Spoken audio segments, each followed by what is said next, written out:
आनंद भैया, दिनेश जी के घर खबर पहुंचा दिए हैं, पर अब देखो।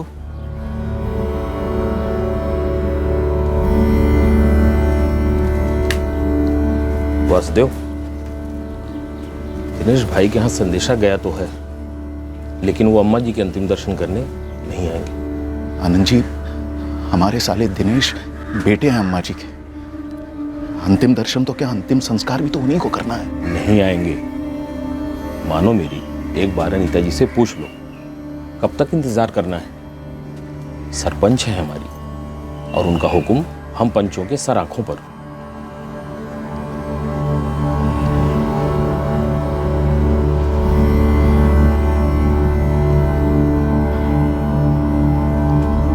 अनीता, दिनेश भाई के यहाँ संदेशा तो गया है, पर उनकी अब तक कोई खबर नहीं। आएंगे, इकलौते भाई हैं हमारे, अम्मा अब्बा का इकलौते बेटे। इंतजार करते हैं।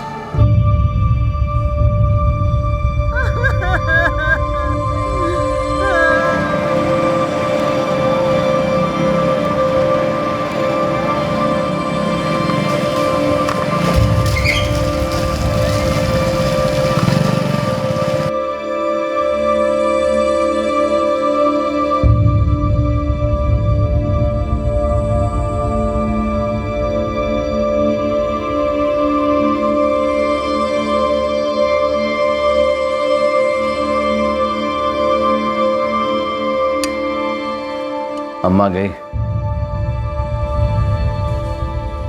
तो जा रहे हैं ना आप? क्यों जाए? ताकि अनीता और वासुदेव इज्जत उतारे हमारी, नीचा दिखाए हमें। आज के दिन ये सब भूल जाइए जी। अम्मा जी को अग्नि देना आपका धर्म है और हक भी। नाम का हक है हमारा। ऐसा ना सोचिए जी, हक होने से मिलता नहीं है, हक तो जताना पड़ता है, और जो जरूरत पड़े तो छीनना भी पड़ता है, वरना इस एक हक के साथ बाकी के सारे हक भी छीन सकते हैं। समझ रहे हैं ना आप हमारी बात? छत्तीसगढ़ के जगदीशपुर की निवासी नर्मदा साहू चल बसी थी, लेकिन उनका बेटा दिनेश साहू उनके अंतिम संस्कार में शरीक नहीं हो रहा था। दिनेश साहू के दिल में अपनी मां की मौत के दुख से ज्यादा अपनी बहन अनीता गौर के प्रति शिकवा था। इस शिकवे ने, इस गुस्से ने दिनेश साहू में एक बड़ा अजीब सा भय पैदा किया था। आखिरकार शिकवे का यह बीज बोया कब गया था, और अब सवाल यह था कि बैर और गुस्से का यह पेड़ कितना बड़ा होने जा रहा था।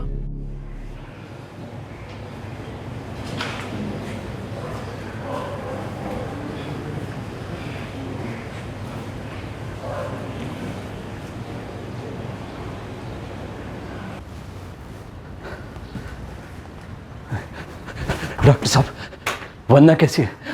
हमारा बच्चा? दिनेश जी लड़का हुआ है, लेकिन माफ कीजिए, हम वंदना जी को नहीं बचा पाए। ये नहीं हो सकता। देखिए, खून बहुत बह चुका था और खतरे के बारे में हम सबको पता ही था। आखिरकार सिजरिन यानी ऑपरेशन करना पड़ा।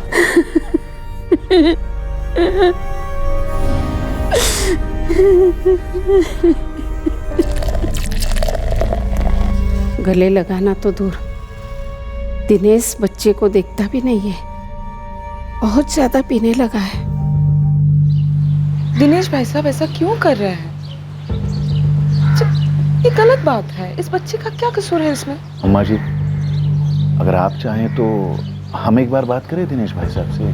ना ना दामाद जी, कम से कम आप बीच में ना पड़ो तो अच्छा है। कहीं उल्टा सीधा बोल दिया तो।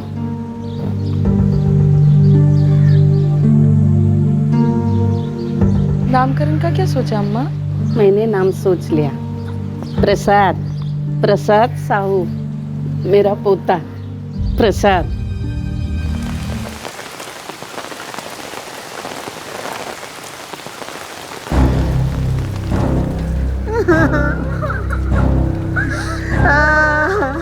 माँ, नहीं आएंगे दिनेश मामा, कैसे आ सकते हैं? इतना सब जो हुआ, जो हुआ सो हुआ। अरे दिनेश भैया के बिना अम्मा जी का दाह संस्कार कैसे हो सकता है? बाबा, माँ कह रही थी दादी माँ नहीं रही? न्योता भेजा अंतिम संस्कार का। अरे अपनी माँ को अग्नि हम ही दे सके, हमारा हक है। हमारा हक किसी के न्योते का मोहताज नहीं है। दिनेश, थूक दे गुस्सा। प्रसाद को तेरी ज़रूरत है और आगे भी तू ही इसका सब कुछ होगा। मैं रहूँ या ना रहूँ, इसे पढ़ाना है, पाल पोस कर बड़ा करना है, इसकी शादी करानी है। हम शादी कर रहे हैं।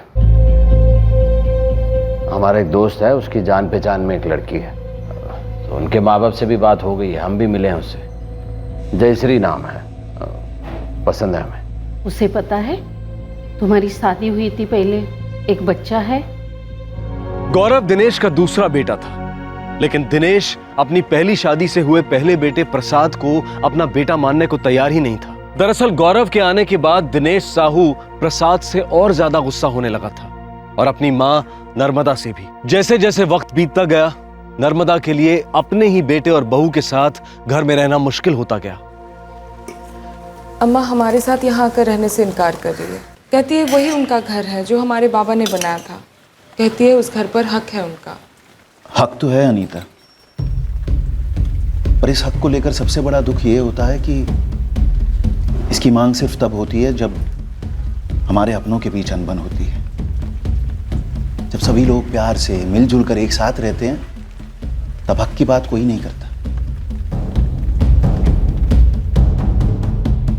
अम्मा जी, आप जो प्रसाद के लिए दुनिया भर की खुशियां ढूंढ रही हैं ना, वो बाहर दुनिया में ही मिलेंगी। मतलब तुम हमें घर से बाहर जाने के लिए बोल रही हो? घर से बाहर निकाल रही हो? तो क्या गलत बोल रहे हैं? आप जो चाहती हैं वो ना होगा हमसे। जयश्री बिल्कुल सही कह रही है। हम बाबूजी के इकलौते बेटे हैं, ये घर हमारा है। तुम्हारे बाबूजी हमारे पति थे, ये शायद तुम भूल गए हो। इस घर पर मेरा भी हक है, इसलिए तुम दोनों मुझे घर से बाहर नहीं निकाल सकते हो। अम्मा जी, इसका मतलब आप हमें घर से निकाल रही हैं? ये हमारे और हमारे बेटे के बीच की बात है। तुम ना बोलो तो ही अच्छा है। वैसे सारी आग तुम्हारी लगाई हुई है। आग तो अनीता की लगाई हुई है अम्मा, हमें सब पता है। हम कुछ बोल नहीं रहे, इसका मतलब है मत समझो हमें कुछ नहीं पता। उसी की जुबान बोल रही हो ना। होगी वो पंचायत की सदस्य है, इसका मतलब ये नहीं कि इस घर पर अपनी गंदी राजनीति चलाओ। उसे कहो अपनी गंदी राजनीति अपने दफ्तर ही रखे। यहाँ की एक ईंट पर भी उसका हक नहीं।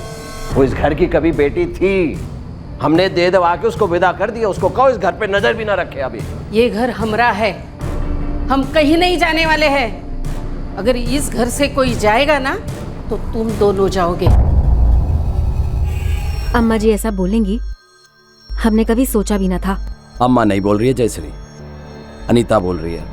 अनीता अम्मा को कठपुतली की तरह नचा रही है, और उसकी डोर वासुदेव के हाथ में। वो हमारा सब कुछ हड़पना चाहता है। और आप प्रसाद की बात भूल रहे हैं। इतना याद रखिएगा, हम अपने खून से लिख कर दे सकते हैं आपको। जब तक अम्मा जी प्रसाद की परवरिश कर रही है ना, तब तक उसका हक, उसका ये, उसका वो कहते कहते सब कुछ हड़प लेंगी। जो आपके हिस्से का है वो भी हड़प लेंगी, और फिर हमारे गौरव के हिस्से का हक भी। वो तो हम होने नहीं देंगे। अम्मा, ये तुम्हारी उम्र है ये सब झेलने की? और प्रसाद भी ऐसा कब तक रहेगा? हमें नहीं पता अनीता, बस इतना जानती हूँ, जिंदगी भर दिनेश अपनी मनमानी नहीं कर सकता। उसको अकल भी कैसे आएगी? उसकी पत्नी जयश्री उसके दिल में जहर भरती है। अम्मा, उन दोनों को अपना समझ लेने दो। तुम बस हमारे साथ हमारे घर चलो। प्रसाद को हम दोनों मिलकर पालेंगे, हम और वासुदेव। अम्मा, जैसे रितेश और प्रीति हमारे बच्चे हैं, वैसे ही प्रसाद हमारा तीसरा बच्चा होगा। हमने बात कर ली है वासुदेव से, वो भी राजी हैं। कोई बेटी के घर ऐसे रहता है? और प्रसाद अपना घर छोड़कर क्यों जाएगा? वो इस घर का वारिस है। हाँ, लेकिन वो तो बात की बात है ना अम्मा। ऐसी माहौल में प्रसाद नहीं पल सकता। और ये क्या बेटी का घर रट लगाई हुई हो? ये सब दकियानुसी बातें हैं अम्मा। आज की तारीख में तुम्हारी बेटी पंचायत की सदस्य है। कभी सोचा था ये दिन देखोगी? जमाना बदल गया है अम्मा। काश तेरे भैया का दिल बदलता, वो प्रसाद को अपना लेता, उसको अपना हक देता। इस वक्त हम तुमसे अपना हक मांग रहे हैं अम्मा, बेटी होने का हक। जैसे दिनेश भैया का तुम पर हक है, वैसे हमारा भी है। अम्मा, हमारा भी मन करता है कि हम तुम्हें खुश रखें। हमारा भी हक बनता है कि हम तुम्हारा देखभाल करें जिंदगी भर। देखो अनीता, अगर अम्मा जी हमारे साथ नहीं रहना चाहती तो एक रास्ता है, वो हमारे साथ नहीं पर हमारे पास तो रह सकती है।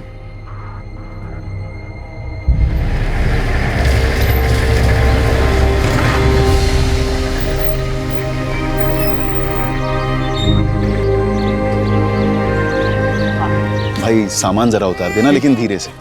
आइए अम्मा जी, आराम से हाथ दे दीजिए। अम्मा जी, हम एक ही घर में तो नहीं होंगे, फिर भी एक साथ ही रहेंगे। आप यहाँ से आवाज देंगी तो अनीता और मैं वहां सुन लेंगे। और हाँ, आजा बच्चा, ओए नहीं रोते नहीं। अम्मा जी, आज से प्रसाद हमारा तीसरा बच्चा रहेगा। वो आप ही के साथ, पर माँ बाप होंगे हम।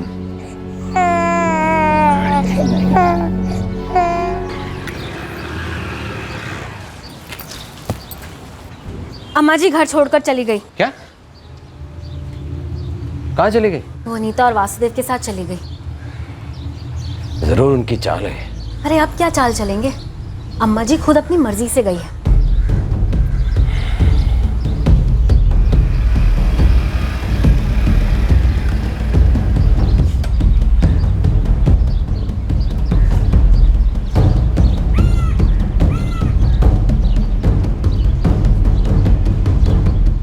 भाई दिनेश, मैंने सारे रिकॉर्ड 3-3 बार चेक किया है। तुम्हारी कोठी, तुम्हारे खेत, सब कुछ तुम्हारे बाबूजी के नाम पे ही है। मतलब हमारा है ना? हाँ भाई, पिताजी के जायदाद में पहला हक तो बेटे का ही होता है ना। एक बात बताओ प्रदीप भैया, इस जगदीशपुर में पहले पंचायत में सिर्फ मर्द होते थे, अब औरतों के लिए भी जगह हो गई है। तो ये हमारी जायदाद के लिए तो नहीं हो सकता कहीं? जो मेरा घर है, जमीन है, उसमें हमारी बहन अनीता हिस्सा मांग ले। देखो भाई, ये सब जो है कानूनी बातें, मेरा काम है सिर्फ ऊपर से आए ऑर्डर पे अमल करना। हम कौन सा ऑर्डर बदलने को कह रहे हैं, हम तो पूछ रहे हैं ऐसा। देख भाई दिनेश, हक जो है ना अदालत साबित करती है। जताने को कोई भी जता सकता है, कोई भी दावा कर सकता है। मतलब तो जो हमारा घर है, जमीन है, उसमें हमारी बहन हिस्सा मांग सकती है। यदि अम्मा जी चाहें तो अनीता जी को एक हिस्सा मिल भी सकता है। अम्मा जी का हक ज्यादा है या हमारा? यार ये पूरा चित्रपुर और जगदीशपुर जानता है कि तुमने अम्मा जी को घर से निकाल दिया है। अरे बकवास है प्रदीप भैया, अपनी मर्जी से गई है, हमने थोड़ी ना निकाला उन्हें। तो घुमा फिरा के बात तो वही है ना यार। पूरा गांव अभी अनीता जी और उनके पति का गुणगान कर रहा है। बेटी होके भी उन्होंने बेटे का फर्ज निभाया है। तुम्हारी बूढ़ी माँ और तुम्हारे पहले बच्चे की जिम्मेदारी उठा रही है वो, और बात भी सही है। जो हमारी बहन अनीता है ना, उसकी चाल सही है। चालाकी तो कोई उससे सीखे। अब इसे चाल कहो या जो भी कहो, लेकिन सच्चाई यही है कि आज अनीता जी ही अम्मा जी की देखभाल कर रही हैं, और अनीता जी पंचायत की सदस्य भी हैं।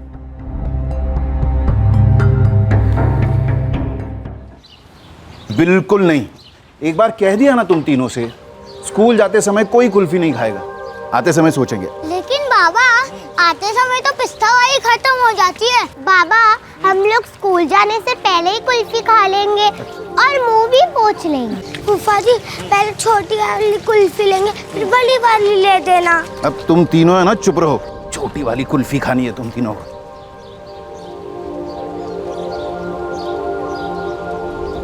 अच्छा अम्मा, हम चलते हैं। अरे आजकल तो तू पंचायत की हो गई है। अभी कहाँ अम्मा,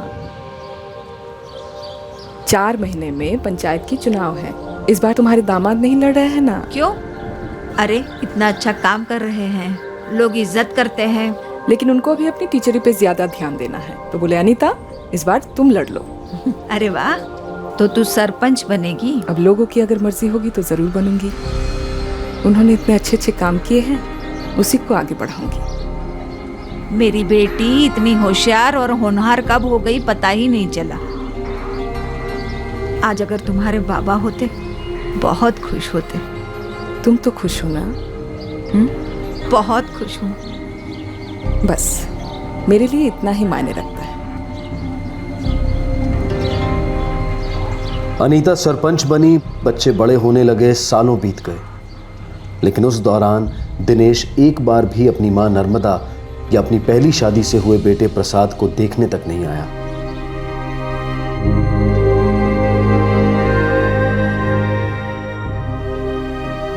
अनीता, अगर मैं यहीं से चली जाऊं तो मुझे कोई दुख नहीं होगा बेटी। खुशी खुशी चली जाऊंगी। क्यों ऐसी बातें करती हो? हैं? कुछ नहीं होगा तुम्हें, ठीक हो जाओगी अम्मा। लोग कहते हैं कि तू मेरा असली बेटा है, लेकिन मैं कहती हूँ हर माँ बाप को तेरी जैसी बेटी मिले। आप ठीक कह रही हैं। गांव में सभी कहते हैं बेटी हो तो अनीता जैसी। गांव का उद्धार एक तरफ और अम्मा जी का सम्मान एक तरफ।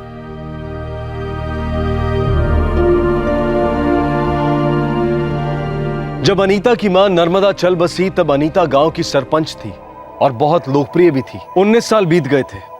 दिनेश ने नर्मदा और प्रसाद का मुंह तक नहीं देखा था और अब नर्मदा का शव आंगन में पड़ा इंतजार कर रहा था कि कब दिनेश आएगा और कम से कम अपना आखिरी कर्तव्य निभाएगा। वासुदेव भैया, हम और इंतजार नहीं कर सकते। नहीं आएंगे दिनेश भैया।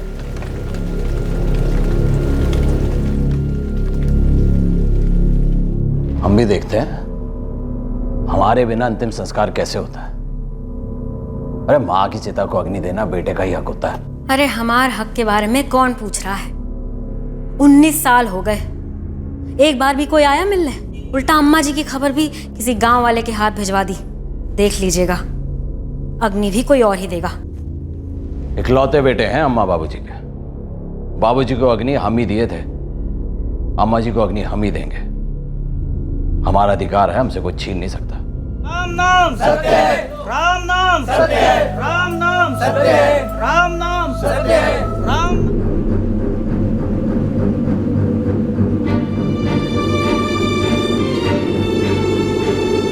मृत्युंजय महादेवोत्राय माम शरणागतम जन्म मृत्यु जरा व्याधि पीड़िते कर्म बंधने ही। अनीता जी, और इंतजार ना करें। हक है दिनेश भैया का। वैसे भी नर्मदा जी की अंतिम इच्छा यही थी। आनंद, अनीता से कहो हमारा अंतिम संस्कार वही करेगी। आपको कुछ नहीं होने वाला। अभी तो आपको रितेश, प्रीति और प्रसाद की शादी देखनी है। हमें इतना लालच नहीं है। वासुदेव और आप सब लोगों ने हमारे लिए बहुत कुछ किया है। हमारा बेटा होते हुए भी उसने कुछ नहीं किया। प्रसाद को एक बार मिलने के लिए भी नहीं आया।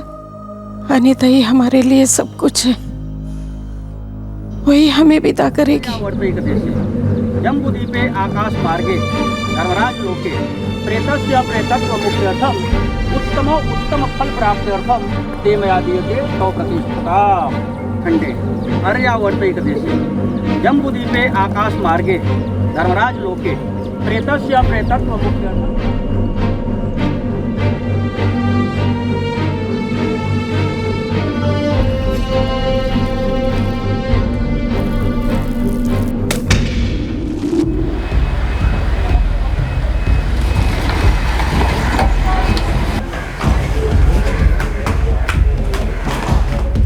दादी का अंतिम संस्कार हो गया।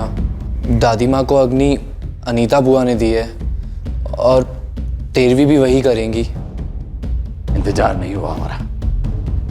दुनिया को बोलेंगे हम तो आए ही नहीं। अब जताएंगे सारे हक। बड़े सातिर लोग हैं, ये चाल है उनकी।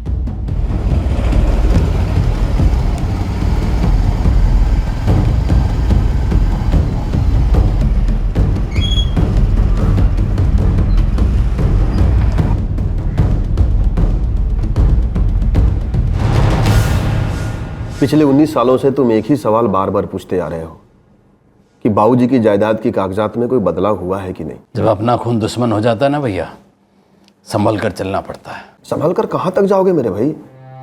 तुम्हारे बाबूजी को गुजरे हुए पूरे 30 साल हो चुके हैं और तुम्हारे माता जी को गुजरे हुए एक दिन भी पूरा नहीं हुआ है। कुछ भी नहीं बदला है, न कागजात न तुम। हमारी बहन बदल गई है, चालाक लोमड़ी। अगर सच में कुछ बदला है ना कि तुम्हारे अम्मा जी की जिंदगी बदल गई, खास करके उस दिन से जिस दिन से उन्होंने अनीता जी के साथ रहना शुरू किया है। अरे वो हमारी बहन की चाल थी और अब खुद ही क्रियाक्रम करके वो इंतजार कर रही थी, हम भी कर रहे थे। कितने संदेशे भेजे गए तुमको, आई नहीं तुम। लाश को घर में कब तक रखा जा सकता था भाई। और वैसे भी नर्मदा जी की आखिरी इच्छा थी कि उनका अंतिम संस्कार उनकी बेटी अनीता जी ही करे। अरे वो कहानी अनीता ने अम्मा जी को सिखाई थी ताकि बाबूजी की वसीयत में जो अम्मा का हिस्सा है वो उसे मिल जाए। ऐसा होता है ना? बताओ, ऐसा वो कर सकती है? करने को अनीता जी बहुत कुछ कर सकती हैं, लेकिन इस वक्त वो सिर्फ एक ही चीज कर रही हैं। तुम्हारे अम्मा जी की 13वीं की तैयारी, कल तीज नहाने की रस्म भी अदा होगी। अगर सरपंच अपनी पूरी ताकत लगाए तो कागज बदलवा सकती है ना, इस सही को गलत कर सकती है ना। तुम्हारी बहन सरपंच अनीता जी क्या सही करेंगी क्या गलत, ये उनकी जिंदगी है, मैं कुछ नहीं बोल सकता। मैं सिर्फ इतना बोल सकता हूँ कि तुम सही जिंदगी नहीं जी रहे हो मेरे भाई।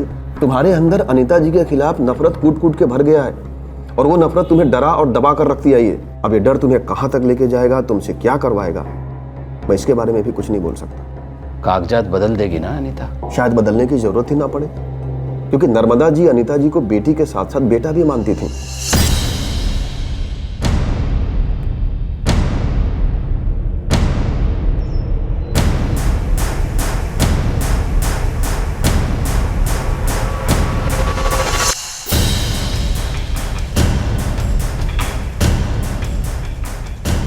तीसरे दिन की रस्म को पूरा करने घर के सभी पुरुष निकल पड़े।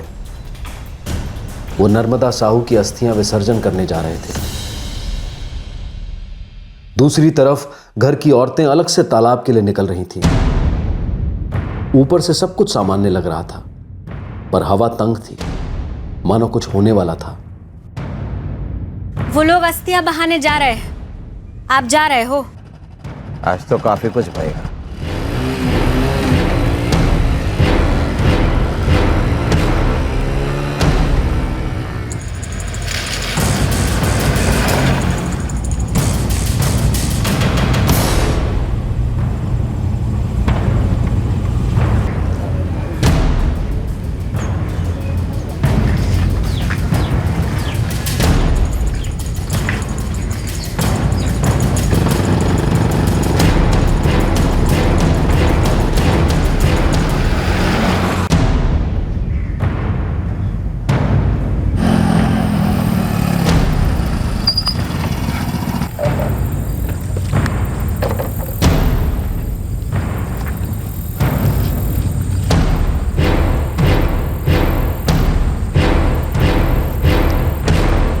ओम ध्वा अंतरिक्ष शांति, पृथ्वी शांतिरपाय शांति, औषध्या शांति, वनस्पत शांति, विश्वदेवाय शांति, ब्रह्मा शांति।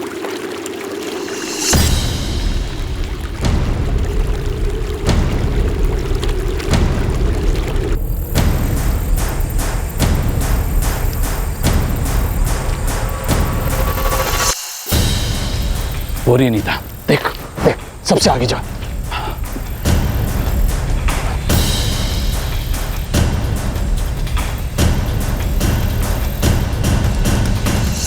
आंखों में खून उतर आया था, कोलाहल मचने जा रहा था, पर असल कोलाहल तो दिनेश साहू के मन में मचता आया था कई सालों से, जो आज खून चखने जा रहा था। इतने सालों से दिनेश एक भय, एक भ्रम से घिरा था कि उसकी बहन उसकी सारी जायदाद हड़पने की फिराक में है। दिनेश के दृष्टिकोण से यह लड़ाई एक जंग थी, उसके हक की जंग।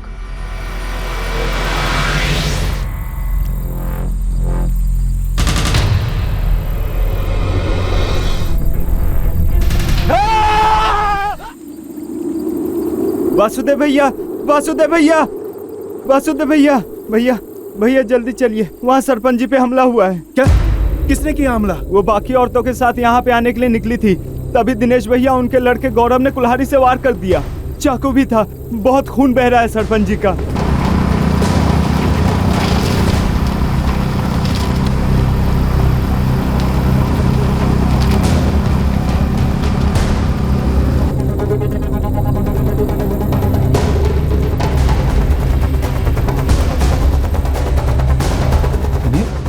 दिनेश, वो रहा दिनेश। जमील, गाड़ी तेज चलाओ, रोको मत। उनके हाथों में हथियार है और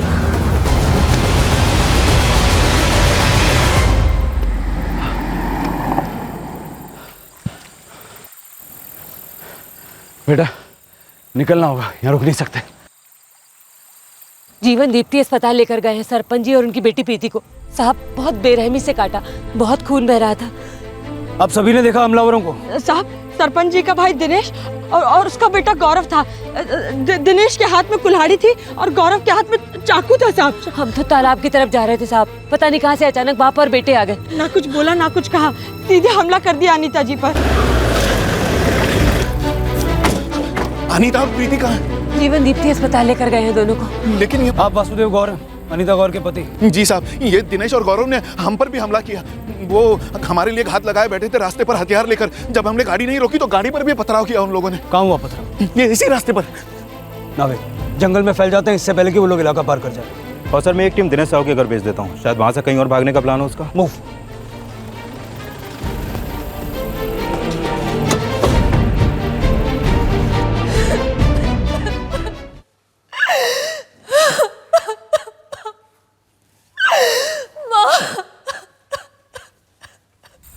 सब लोग गन्स के साथ रेडी रहो और चारों तरफ फैल जाओ।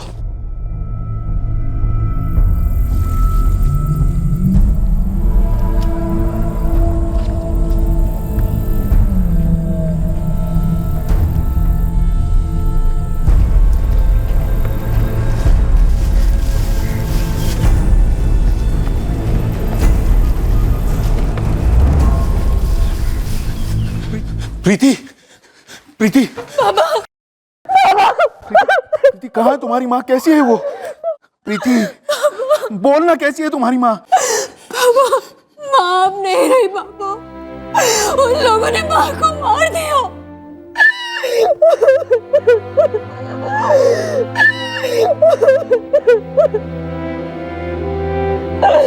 वासुदेव जी, हमने पूरी कोशिश की जल्द से जल्द यहाँ लाने की, लेकिन बहुत देर हो चुकी थी। डॉक्टर साहब ने कहा कि खून हद से ज्यादा बह गया है, इसलिए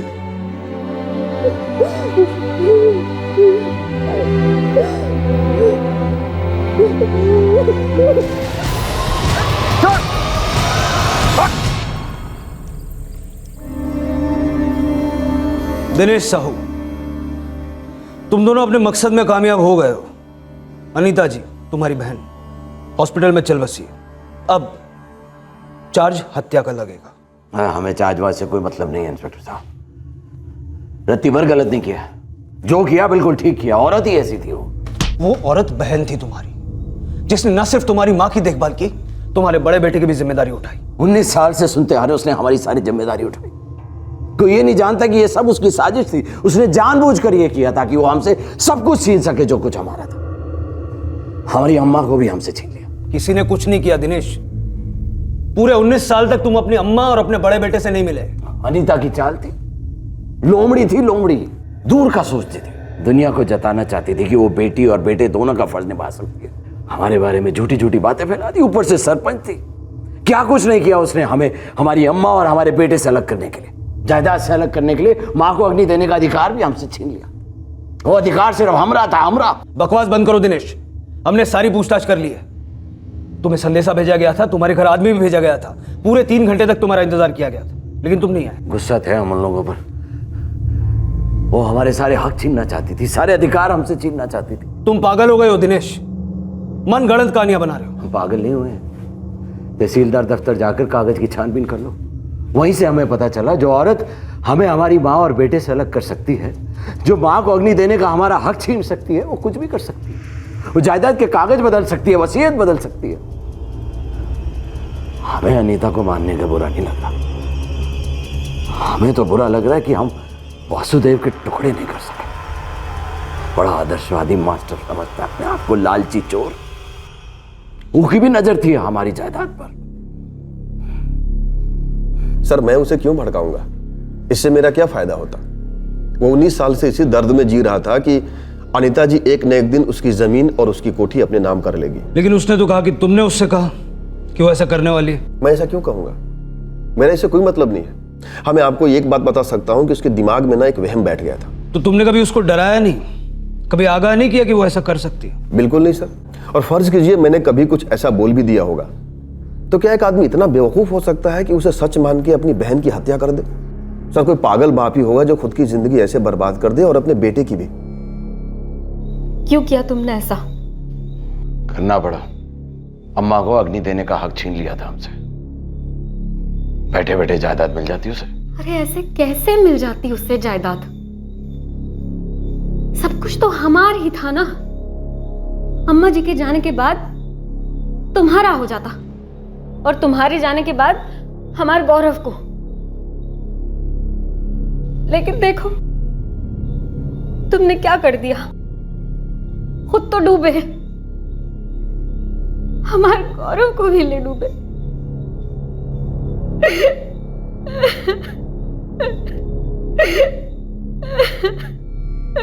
दिनेश साहू और उसके बेटे गौरव साहू को आईपीसी की धारा 302 के तहत कत्ल के इल्जाम में गिरफ्तार किया गया है। इस वक्त दोनों न्यायिक हिरासत में हैं। इस हत्याकांड ने सारे गांव को झकझोर कर रख दिया। अनीता गांव की सरपंच थी और इस गांव के हर घर से उसका रिश्ता था। अनीता ने गांव के उद्धार के लिए भरपूर मेहनत की थी, और साथ ही ना सिर्फ उसने अपनी फैमिली की देखभाल की, बल्कि अपने भाई की पहली पत्नी वंदना से हुए बेटे प्रसाद को भी अपने बेटे की तरह पाला, और अपनी बूढ़ी मां की पूरी जिम्मेदारी अपने मजबूत कंधों पर ली। दूसरी ओर दिनेश एक ऐसे डर और वहम का शिकार था जिसका कोई आधार नहीं था। अपने हक को लेकर तो दिनेश काफी उत्तेजित हो जाता था, लेकिन वही जोश उसने अपनी जिम्मेदारियों के प्रति कभी नहीं दिखाया। 19 सालों में दिनेश अपनी मां और अपने पहले बेटे प्रसाद को देखने कभी नहीं आया, और इस बात का गवाह पूरा गांव था। और अब इतना बड़ा संगीन जुर्म करने के बाद उसे कोई पछतावा भी नहीं था। बड़े दुख की बात है कि अनीता गौर को इस तरह अपने भाई के हाथों अपनी जान गंवानी पड़ी। पारिवारिक रिश्तों में आपसी गिले शिकवे, गुस्सा, जलन, मनमुटाव, ये सारी भावनाएं लंबे अरसे तक छुपाई जा सकती हैं। ये भावनाएं आपको ऐसी यातनाएं दे सकती हैं कि जिनके सामने बाहर की दुनिया द्वारा दिया गया दर्द, तकलीफ, टेंशन बहुत ही फीका लगने लगता है। अक्सर हमारे प्रोफेशनल फील्ड के उतार चढ़ाव या वहां के लोगों के साथ अनबन का सामना करना आसान होता है, लेकिन पारिवारिक झगड़ों को सहन करना असहाय हो जाता है। पर ऐसा क्यों होता है?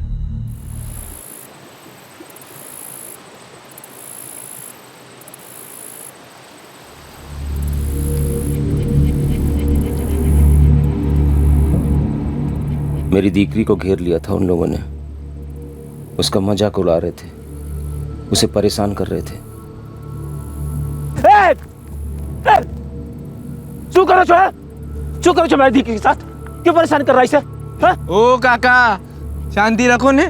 अरे हम नैना से बात कर रहे हैं। बात कर रहे थे। हाँ। नैना का चेहरे को देखकर कहीं भी नहीं लगता कि तुम लोग उससे बात कर रहे थे। बंसी काका तुमने लगे बात करना छेड़ना है, तो नैना भी हमें छेड़ रही थी। तुम्हें तो बात कर रही थी ना हमारे साथ। ए चंदन के बच्चे, वो अपने रास्ते जा रही थी, तुम लोग इसको घेर रहे थे। केम बूम पड़ो छो काका। अरे हम लोग फ्रेंड्स लोग हैं, फ्रेंड्स। हंसी मजाक चल रहा था, जोक सुना रहे थे, चुटकुले। गंदा गंदा मजाक करने को चुटकुला सुनाना कहते हैं? इतना ही मजाक करने का शौक है ना, तो अपने घर जाकर बाप बहनों के साथ करो मजाक। ए काका लिमिट में रहो। हाँ, हमारी बाप बहन को बीच में नहीं लाने का पहले ही बोल देता हूँ। तो मैं भी बोल देता हूँ, आज के बाद नैना के आसपास भी दिखाई दिया ना, छोड़ूंगा नहीं ये केक को। ओ काका बेधमकी किसी दूध पीते बच्चे को देना, सर डर जाएगा। और जरूरत पड़ने पर ना हम लोगों को भी मुंह तोड़ जवाब देना आता है। धमकी आप पूछे? देख लेना, देख लूंगा तुम सबको। चल चल देख लूंगा तुम सबको। हाँ। ओ काका डिग्री ने बांधी ने रखो, पता चला दौड़ी दौड़ी फिर आ गई हमारे पास। दौड़ोगे तुम लोग, अपनी जान के लिए दौड़ोगे तुम सबके सब, छोड़ूंगा नहीं, देख लेना।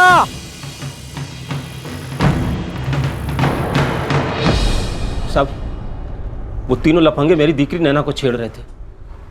कौन है तीनों लड़के? एक तो छे वरुण मिस्त्री, एनो मोटो भाई अतुल मिस्त्री, अने एनो काकानो दीकरो चंदन मिस्त्री। गंदे भद्दे चुटकुले सुनने को मजबूर कर रहे थे मेरी नैना को। कहाँ रहते हैं ये लोग, कुछ पता है? पड़ोसी छे साहब। उफरती मनी धमकी आपी कि मैंने कुछ किया तो मुझे मुंह तोड़ जवाब देंगे। ठीक है, मैं बात करता हूँ। बात शू करवानी साहब? वो तीनों भी तो कह रहे थे कि मेरी नैना के साथ बात कर रहे थे। उसको छेड़ना बात करना कहते हैं साहब। हूँ कहूँ साहब ये रफ्तार करो। बंसी भाई मैं कह रहा हूँ ना, मैं बात करूंगा उनसे। बात करने से कुछ नहीं होगा साहब। आप मेरे शिकायत दर्ज करो, हमलाज दर्ज करो साहब। जो जरूरी है हम करेंगे, अब आप हमें अपना काम करने दो। ये तीनों छटे हुए हैं साहब, जब तक डंडे ना पड़े सुधरेंगे नहीं। मैं खेत में जा रहा था, तभी मैंने देखा अपनी आंखों से, छेड़ रहे थे इसे। है ना, ये लोग रोज छेड़ते तेरे को? नहीं बा। हर्षिता, तुझे भी परेशान करते हैं लोग? ना बा। अगर छेड़ते भी होंगे ना तो आगे से हिम्मत ना होगी सालों की। जब तक पुलिस कुछ कार्रवाई नहीं करती हूं चुप ना थी बेसवानो। छोड़ूंगा नहीं सालों को।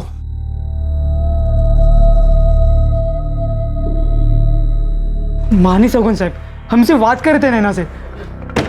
बेटा, अगर सिर्फ बात कर रहे थे तो लड़की का बापू यहाँ पर आके तुम्हारे खिलाफ एनसी नहीं लिखवाता। नैना से पूछो नहीं साहब, वो भी हमसे बात कर रही थी, है ना? हाँ बता ना। हाँ साहब, हम सब के बीच में ऐसे मजाक चलता रहता है। जोक कर रहे थे सर, बस जोक कर रहे थे? हाँ साहब, अश्लील जोक कर रहे थे? नहीं साहब, बंसी का कहने झूठ बोल रहे साहब। अच्छा, और सारे गांव वाले भी झूठ बोल रहे हैं? सबसे बात की है मैंने, एक नंबर के लुच्चे और बदमाश हो तुम लोग। नहीं सर, ये सच नहीं है। लड़कियों को छेड़ते हो, औरतों को छेड़ते हो, मजाक उड़ाते हो सब लोगों का। नहीं ना, पर बहु फॉरवर्ड से। हाँ साहब, वो हम तीनों को वो चुटकुले सुना रही थी जो कॉलेज में सुनकर आई थी साहब। हाँ साहब, हम सब के बीच में ऐसा चलता रहता है। हाँ साहब, ये सब अब और नहीं चलेगा। एनसी हुई है इसलिए तुम लोगों को वार्निंग देकर छोड़ रहा हूँ। एक बारी और शिकायत है ना तुम लोगों की, तुम्हारी खैर नहीं। ये बात अपने दिमाग में अच्छे से घुसेड़ दो, वरना डंडे मार मार के घुसेड़ दो, समझ गए? गुजरात के एक गांव में हुए इस छेड़छाड़ के तनावपूर्ण किस्से को 3 महीने हो गए थे। सर्दियों का मौसम आ गया था और कड़ाके की ठंड में एक रात 16 वर्षीय कॉलेज स्टूडेंट नैना बंसी राठौड़ गायब हो गई।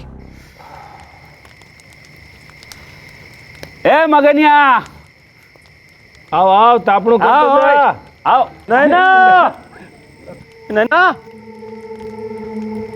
नैना, नैना, हे भाई, मेरी नैना को कहीं देखा क्या? नहीं, पर इतनी रात को तेरी दीकरी कर क्या रही थी बंसी? साझे लकड़ी लेने के लिए गई थी, अजी सुधी आवी नहीं।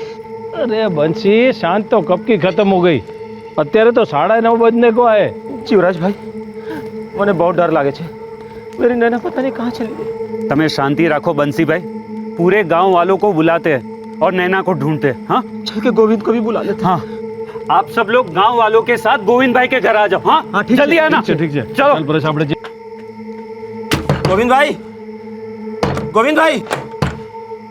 अरे बंसी भाई, आटली रातना શું થયું? गोविंद भाई, मारी दीकरी नैना गायब થઈ गई છે। ऐसे कैसे गायब हो सकती है? वो शाम को लकड़ी इकट्ठा करने के लिए गई थी, पाछे आवी नहीं। हेलो हेलो, देखते हम लोग आते, चिंता ना करो। हाँ,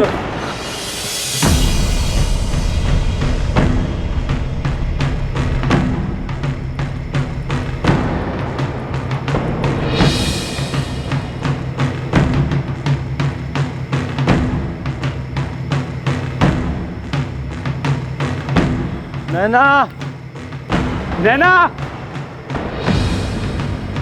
नैना, नैना। જીવરાજભાઈ, બંસીભાઈ, આપણે ઘરે ઘર જઈને જોવું જોઈએ। हो सकता है शायद किसी के घर में हो। पर गोविंद भाई, लड़की इतनी रात गए, किसी के घर क्यों गई होगी? मतलब शू खबर, चक्कर बक्कर आया हो, गिर गए हो कहीं? हाँ, शू को जो आप कुछ हो तो घर घर जाके देखते हैं। हाँ हाँ हाँ बंसी भाई, चलो।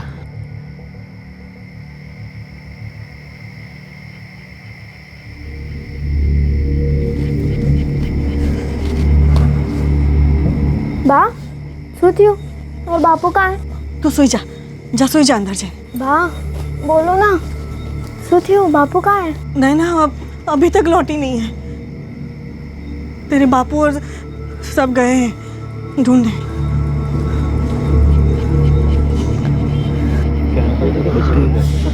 गांव के हर गली हर घर में ढूंढ लिया, पर क्या ही नहीं देखा थे।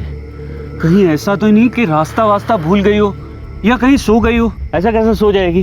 हाँ, और वो भी इतनी ठंड में। और अगर सोई भी होती तो घर वाले आकर बता देते। वो मिस्त्री के घर में चल के देखते हैं। वो उसके घर में नहीं देखा अभी।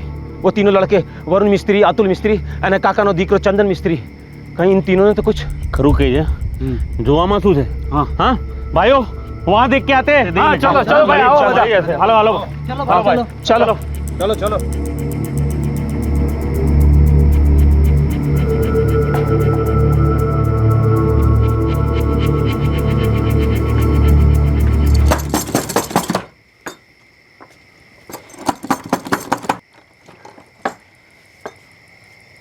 શું થયું? મારી દીકરી નૈના કાં છે હિતેશભાઈ? નૈના? હા, મને શું ખબર? તમારો છોકરો કાં હે?